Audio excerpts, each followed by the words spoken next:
Hello, my dear children. Namaste and welcome to this session of our class 10 ICSE Biology chapter, the nervous system. This is Ambika, your biology master teacher, right here at Vedantu. Okay, guys, so we are actually in session 4 of the chapter nervous system, and today we will be talking about something very interesting. Okay, so hold on. Before we come to the topic, I have a few things to tell you. As always, starting with a positive quote: work hard in silence. Let success make its noise. Yes, so just keep doing your part without giving publicity about every tiny, teeny little bit of everything that you do, every single thing that you do. Eventually, success will speak for itself. And the glory of success will then actually be a lot more than it would ever have been otherwise. Right, guys? Okay. And Vedantu has always believed in equal education to all, making education affordable and accessible to all. And yes, kone se top result aega. And I think we have already got a lot of examples to prove that this is very true, because we are all on cloud nine with all the results that we've been getting from JEE Advanced, NEET, and 11th and 12th. Well, JEE Advanced, as most of you would already know, it's supposed to be one of the most difficult competitive exams in the country, right? So Vedantu is proud to announce that these have been the best results from all online classes for all of these. 548 ranks across India, 268 ranks in the top 10K, 1 out of 3 students who clear JEE mains. Vedantu students secured a rank in JEE Advanced. How amazing that is, right? And as far as NEET is concerned, you can see 27 students have scored above 600 and 46 students have scored above 550. Definitely, hats off to all these children who have done wonderfully well, who have done all of us proud and their respective families a lot of, given a lot of proud moments to their families and teachers. And of course, classes 10 and 12 also. 171 students at Vedantu have actually scored above 90% in class 10, and 157 students have scored above 90% in class 12. Once again, hearty congratulations to all of these children. Now, the faces you see here are just one small handful of all of those. You have seen there are hundreds and hundreds of children who were enrolled with Vedantu in the last academic year and have managed to come out with amazing results. These are some of them. Right. Now, children, for your benefit, let me tell you this: Vedantu scholarship admission test, master scholarship admission test, in fact, will be happening between 25th October to 29th November at 3 p.m. every Sunday. So, who can appear for this?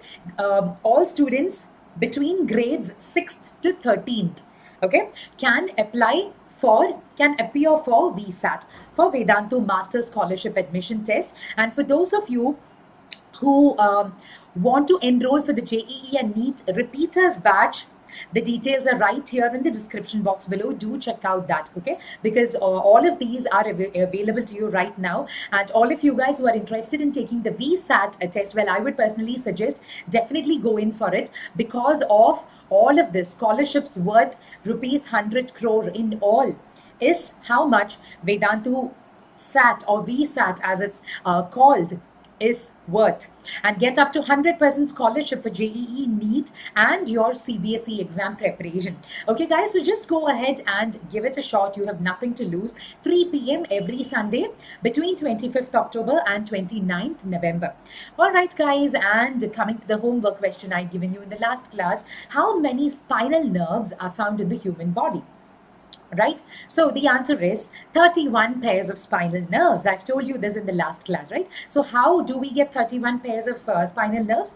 Cervical nerves, which we represent as C1 to C8. Then we have T1 to T12, which are the thoracic nerves. And then L1 to L5, which are the lumbar nerves. And S1 to S5, sacral nerves. And a coccygeal nerve also. Okay, so which is written as C0.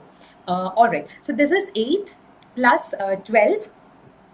which is 20 plus 5, 25 plus 5, 30, and this is 1, making it 31 pairs of spinal nerves. All right, so today let us go on and learn about voluntary and involuntary actions. Of course, you know what they are.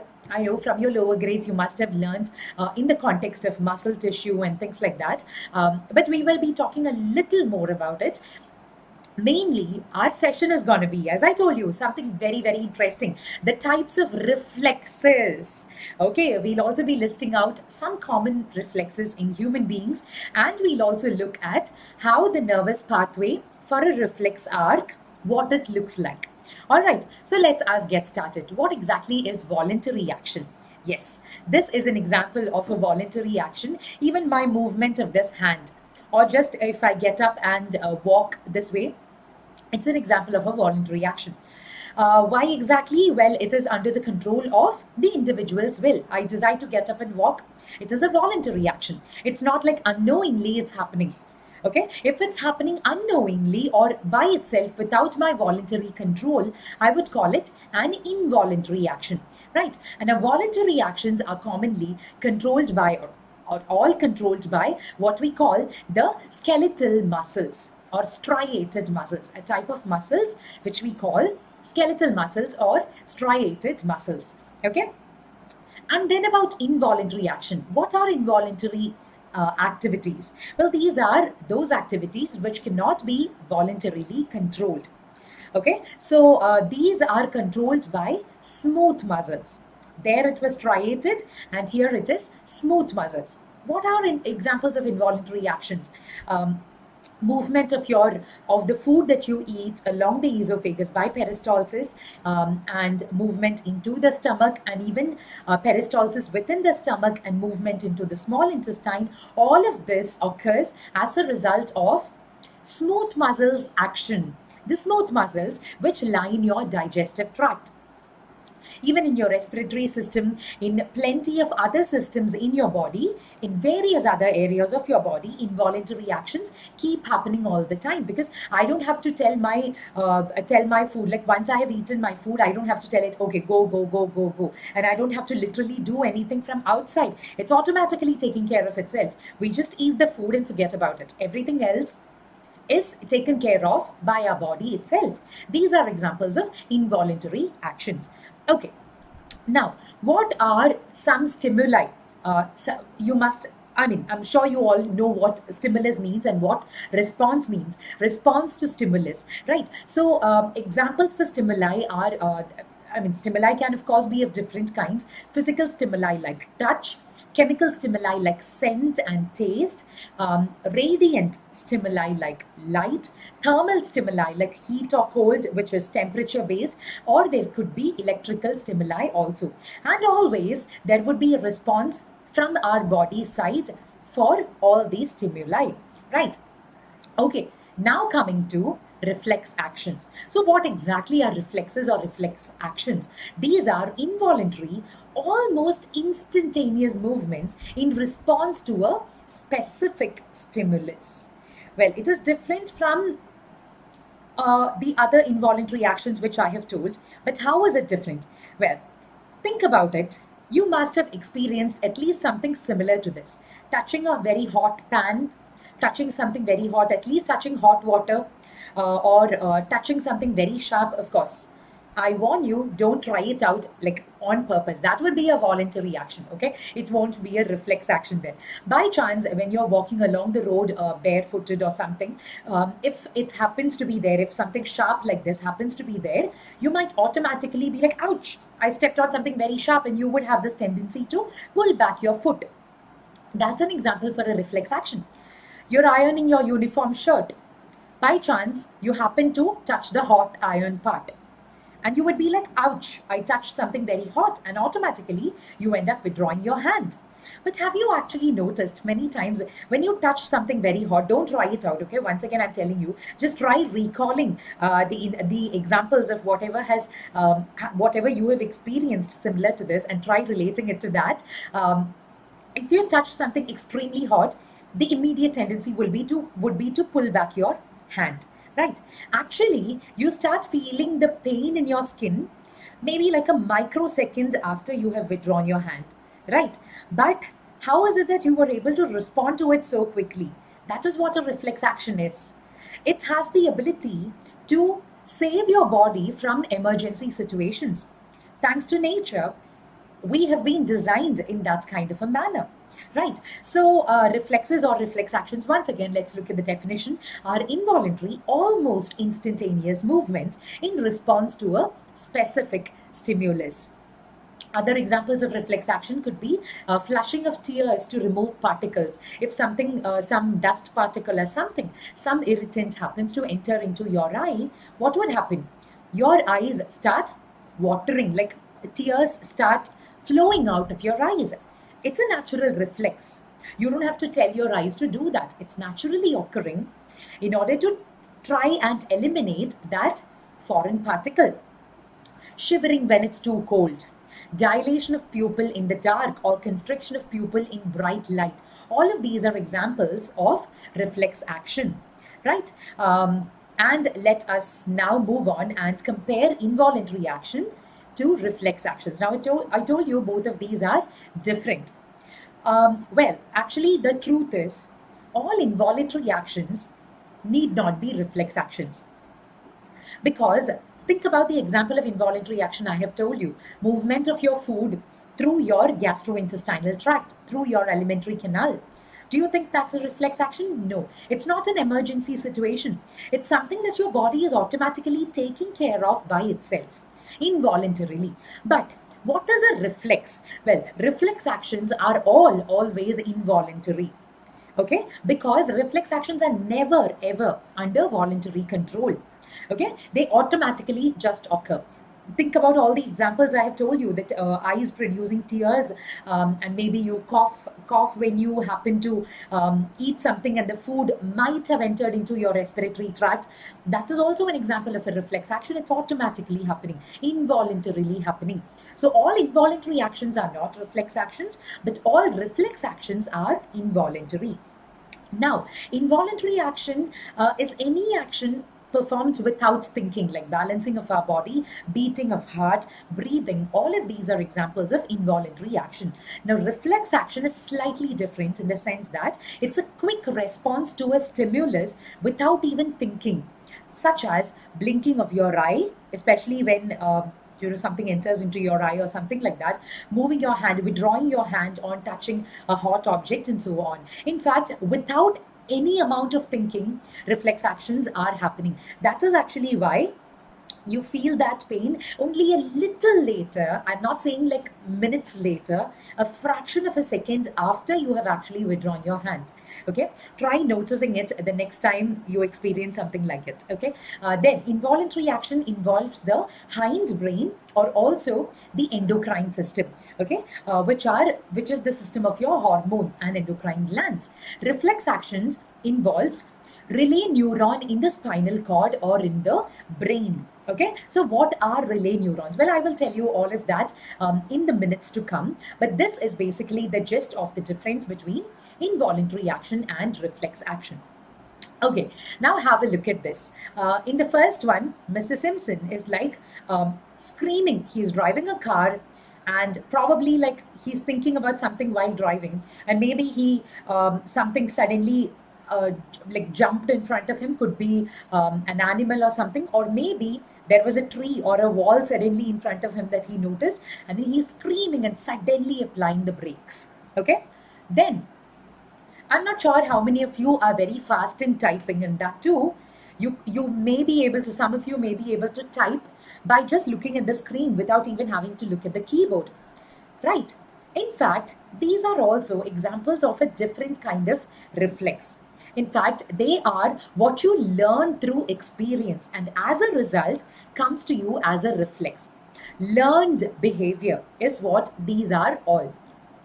Applying the brakes when you have to, like in an emergency situation, comes with experience, comes with practice, right? And even this one, looking at just the screen and typing without having to look at the keyboard every time, that is also an example of a learned behavior, right? Okay, so let us try and understand now the difference between natural reflexes and conditioned reflexes. These are the two major kinds of reflexes. I think the names are pretty self-explanatory. Natural reflex is something that is inborn, okay, innate. You are like born with it. You don't have to learn, you don't have to have any kind of experience to have a natural reflex. Like even blinking of your eyes when something is about to fall into, when something has actually fallen into your eyes, or even when you are watching a 3D movie with those 3D glasses, it can happen that somebody on screen is trying to throw a stone into your at your face. The natural reflex would be like to close your eyes and go back.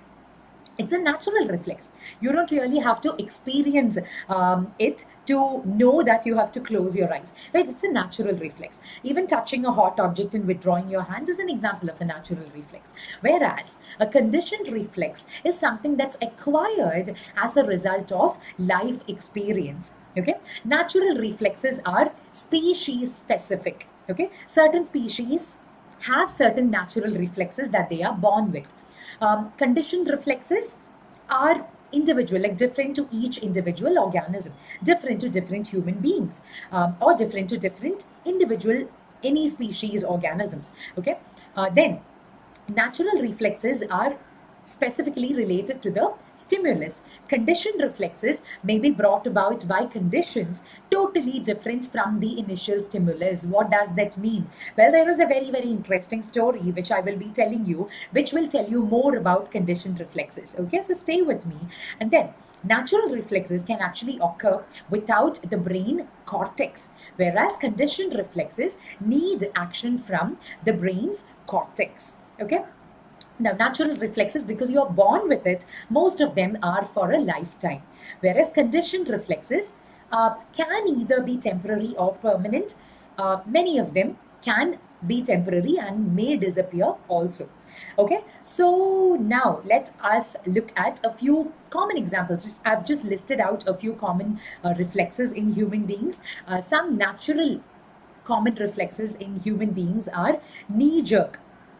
If at all you visit a specialist for some kind of to check out for some kind of a spinal injury or something like that, knee jerk is something that the doctor might perform, like something like a hammer that he or she would have, and they would try mildly, gently hitting on your knee, right? So the natural tendency would be to like give a kick.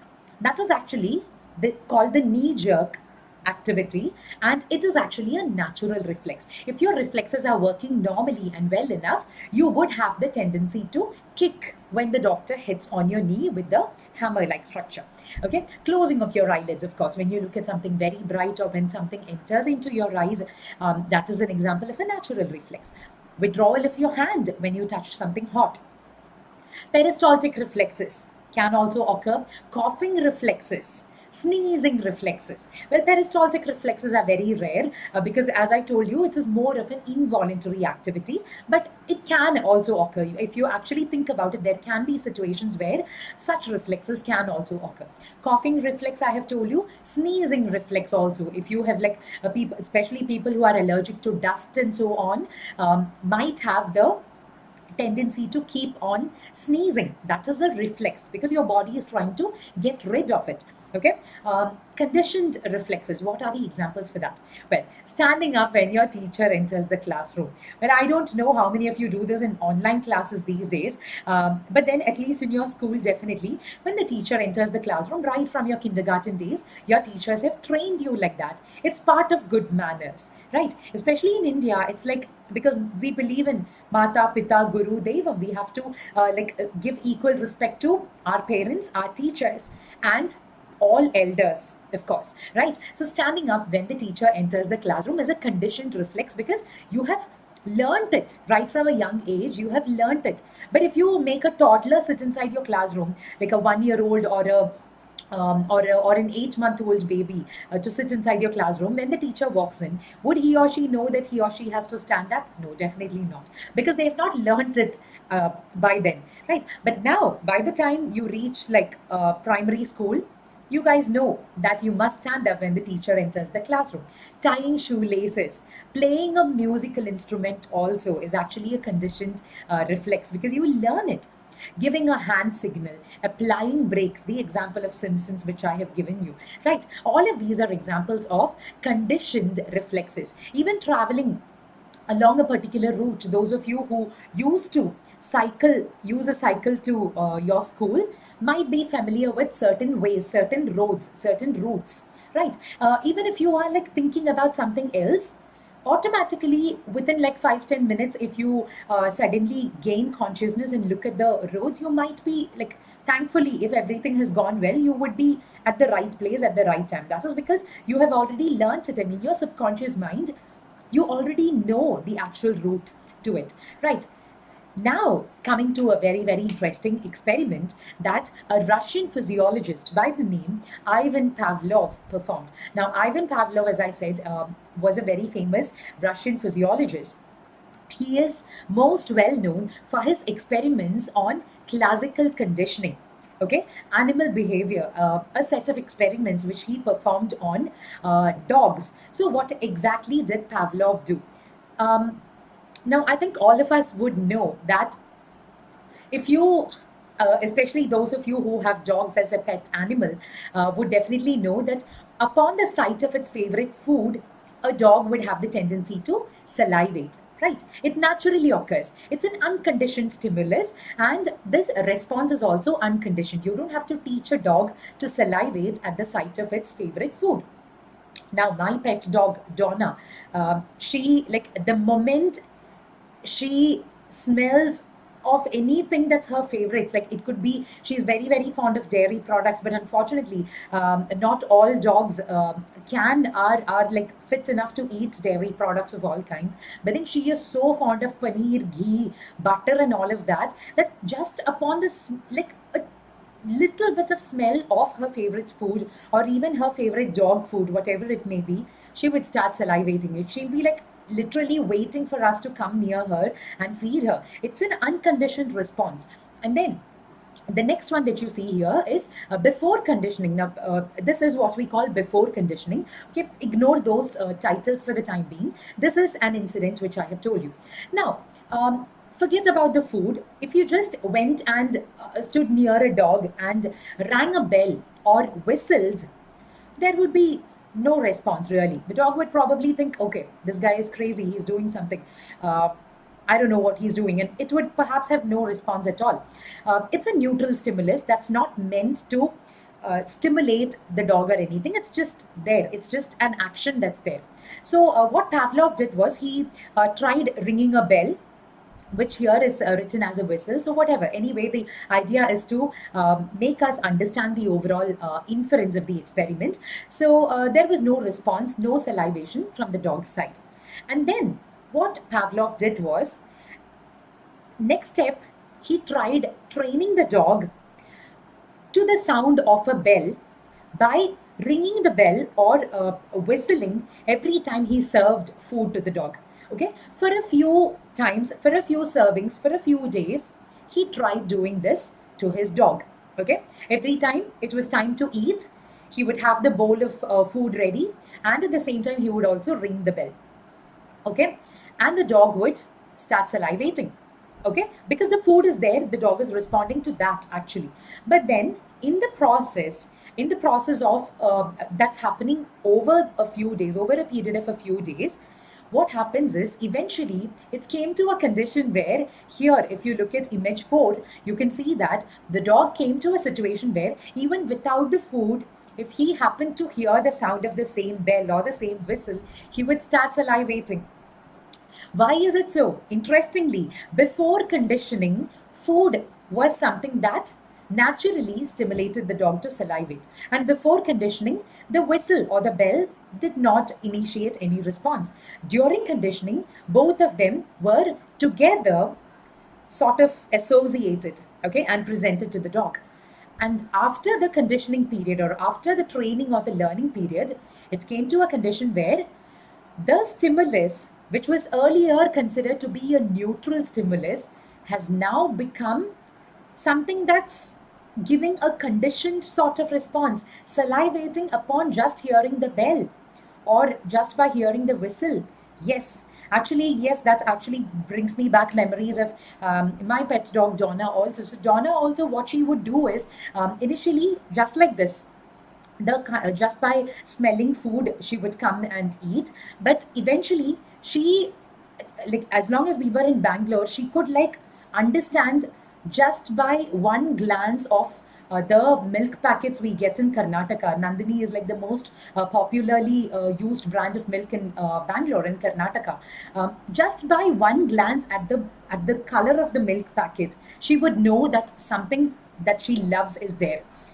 Even if it's an empty cover, she would like literally go near it and salivate. We would feel sorry for her, right? So that is an example of a conditioned stimulus wherein the dog is learning. It's not just with the dog. Although Pavlov performed his experiment on a dog, it's actually true with all of us. Right, walking past your favorite pizza shop, pizza, Domino's Pizza, Pizza Hut, or anything else, any of your favorite stores, you might like start salivating. That was actually an example for a conditioned response, because you know the taste of a pizza. That smell is actually bringing you back a lot of memories of a pizza party, the taste of your favorite flavor of pizza, and all of that. It's an example for a conditioned response. So, this is the difference between natural and conditioned reflexes. Okay, children, now before we move on, let's take a quick break. Well, I have to tell you more interesting things about the reflex arc and how exactly this works and all of that. But before that, let me tell you, most of our students, every time we talk to them about what are the problems that they face in their studies, these are the most commonly heard problems, like doubts, notes like which are not systematic, tests and assignments, competitive exam preparation seems to be very scary this year for many children, choice of schedule, choice of language, everything seems to be a problem. But then, not to worry at all, we have got all of these problems solved for you, in addition to giving you plenty of bonuses. What exactly? Unlimited live classes, plenty of micro courses and crash courses, performance reports, and personalized attention, all available to you. And all you have to do is visit the link given in the description box below and check out the pinned comment in the comment section below, and go ahead and check out all the details. You just need to apply the coupon code AMBPRO to avail the best discounts that we have out there for all these courses. Okay, so I'm not done yet. Let me tell you a little more, just in case you guys are new here to this platform. So once you click on the link, children, you will be guided to a window where you get to choose your grade. Say, for example, you belong to grade 10, you're studying in grade 10, go ahead and click on that, and then you have to choose your board and your target, basically, ICSE 2021, for example. Click on that, and you will be guided to a window where you can check out all the details of Vedantu Pro. Okay, what is included in Vedantu Pro? Plenty of features out there. I've told you some of them already. There are more of them also that you can read through. Read through it completely, understand it, and what's the next step? Of course, click on the button that says Get Subscription.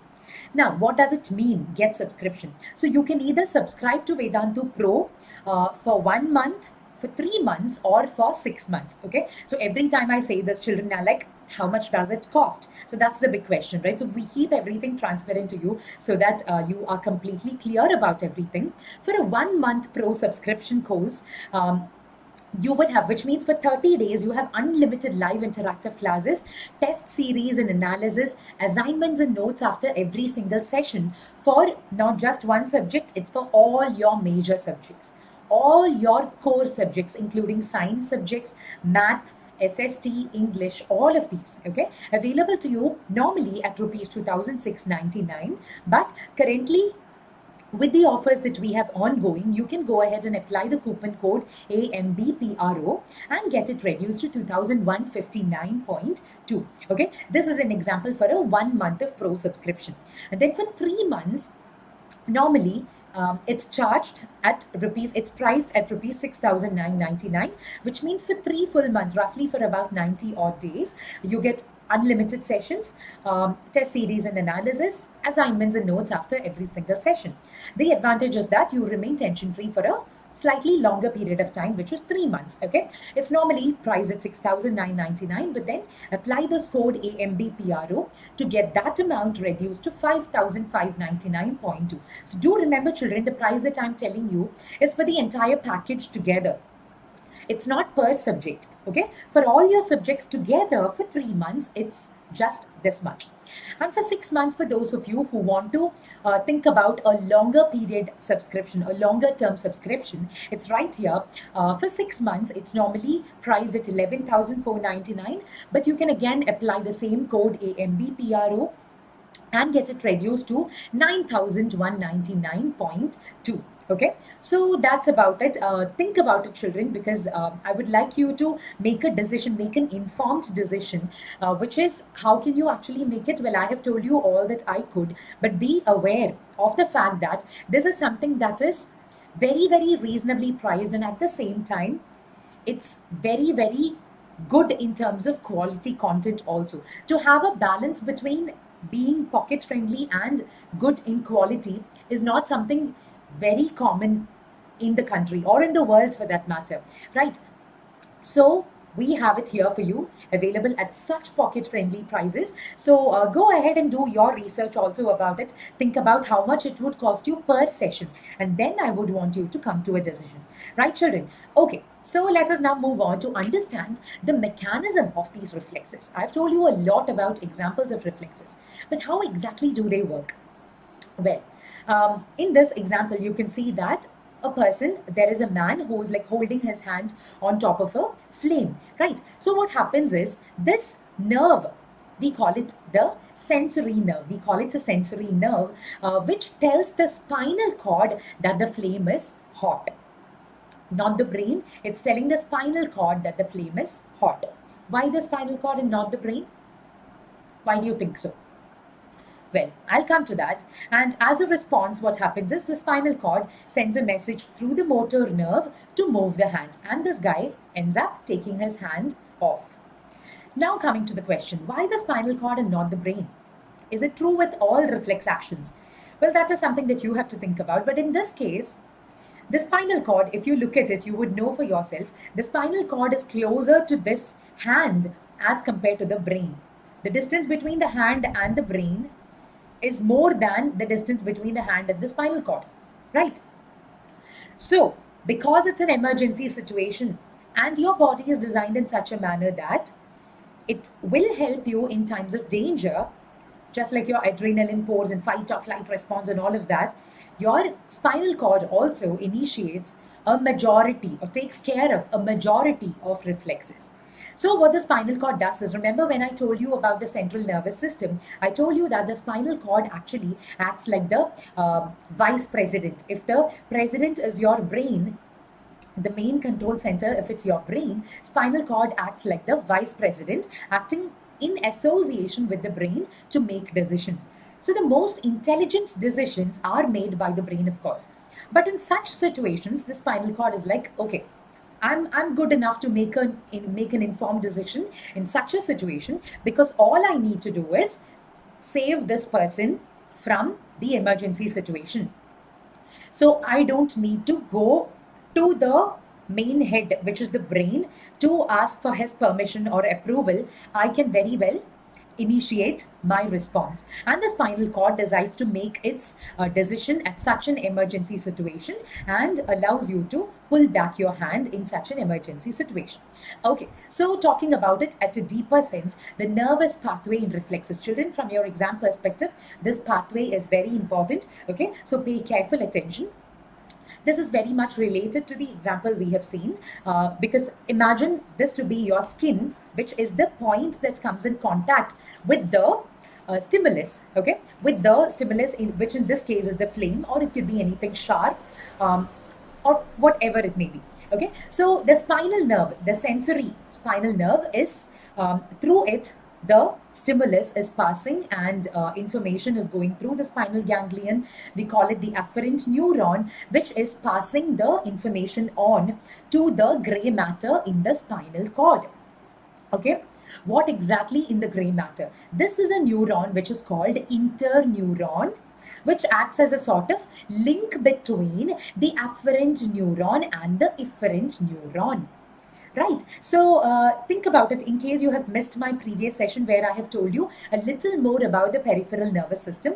Do go ahead and watch the replay of that because I have explained these in that as well. Okay. But I think it's very, very simple to understand from this image itself. The afferent neuron brings in impulses from your sense organs to the central nervous system.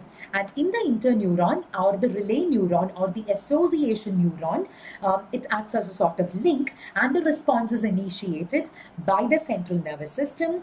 This response is carried by your efferent neuron and passed on to the muscle, okay, by the motor nerve, sensory nerve and the motor nerve. Motor nerve will be the nerve which is passing on information to your muscles, okay, so that your hand muscles are informed to pull it backward, withdraw it basically. This is the pathway of a reflex action, okay. We actually call it a reflex arc. So what exactly is a reflex arc? I will come to the definition of that, but I hope this pathway was clear to you. Now this is basically a table to summarize the description of each of the components of a reflex arc. For example, the receptor, sensory neuron or the afferent neuron, interneuron or the efferent neuron or the relay neuron, which is more appropriate. Motor neuron is the efferent neuron, and then comes the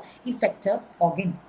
Okay, the receptor, what it does is it receives information and generates impulses. This is the receptor, receives impulses, generates impulse, receives information and generates impulses. The sensory neuron or the afferent neuron, what does it do? The sensory neuron or the afferent neuron is this one, this neuron. What does it do? It carries information from the receptor to the interneurons in the spinal cord. That's exactly what it does. From here till the interneurons. And then what does the interneuron do? Right? Interneuron processes the information and generates response. This is why it is also appropriately called the relay neuron or association neuron. Then comes the motor neuron or the efferent neuron, which carries that information from the spinal cord or the brain in certain cases to the effector organ, efferent neuron, right? And then comes the effector organ, which in this case is the muscle. What does it do? It receives the information from the efferent neuron and shows the appropriate responses. This is the reflex arc. And for your information, I've just put in this flow chart also of the overall outline of the reflex arc. It starts with the stimulus, then the receptor, afferent or sensory neuron going to the brain or the spinal cord. As I told you, in majority of the cases, the spinal cord, sometimes the brain also. Then the efferent or motor neuron, which takes the information to the effector muscle or gland in some cases, and the response is initiated. Response is coming into action. So this is what a reflex action is. Okay. So if you actually compare it, what exactly have I drawn here? Well, it shows you the original road, which is this green pathway. There is also a shortcut.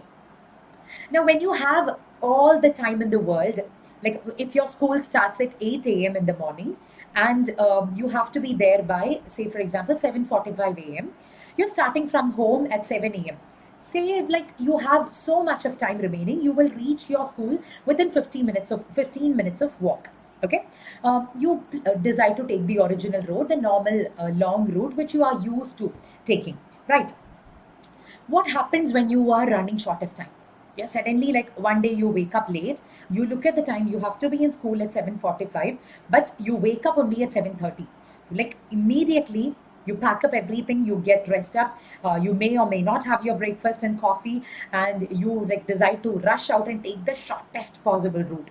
That is when you would use the shortcut, right? So that is exactly what the reflex arc is, because it can be described as the shortest route that an impulse might take from the receptor to the effector to exhibit a response, right? The shortest route that an impulse might take, right? So this is there to help you understand that. So in the case of certain situations, in the case of certain reflex arcs, the spinal cord may be the shortest route of action.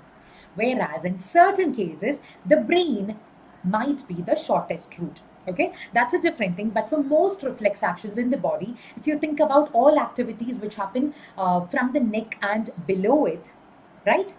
Spinal cord would be the ideal place where reflex decisions can be made.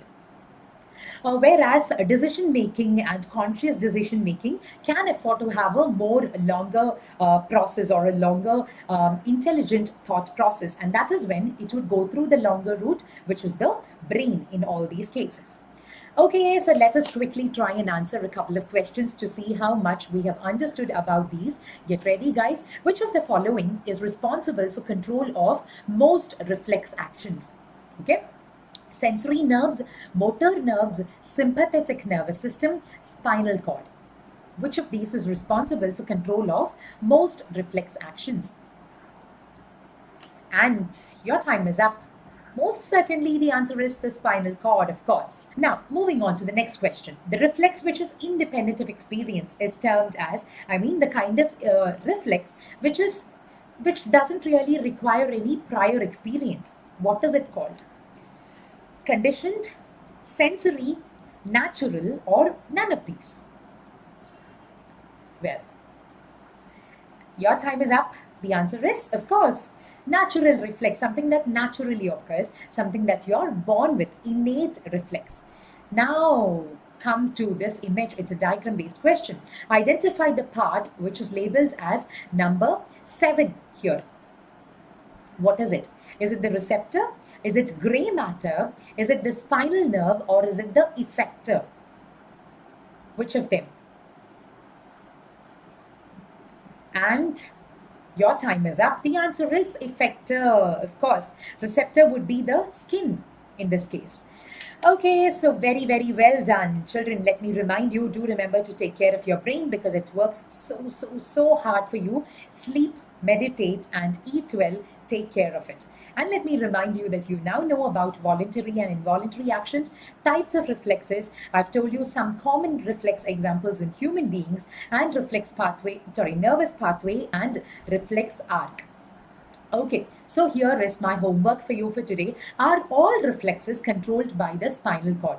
Give me a yes or a no, but whatever it may be, do remember to explain your answer also. Okay, so children, do remember to visit the link in the description box below and the pinned comment. I've already told you the details about these. And remember to apply the coupon code AMBPRO to avail the best discounts that we have out there. Children, please do remember to click on the like button if you have enjoyed the session and found it useful.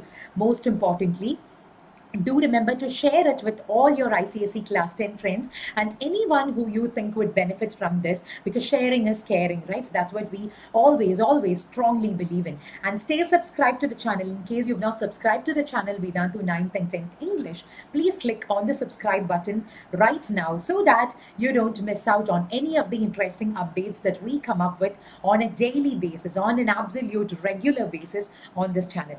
Right, guys? So I'll see you again, and until then, do remember to stay happy and stay safe. Bye bye.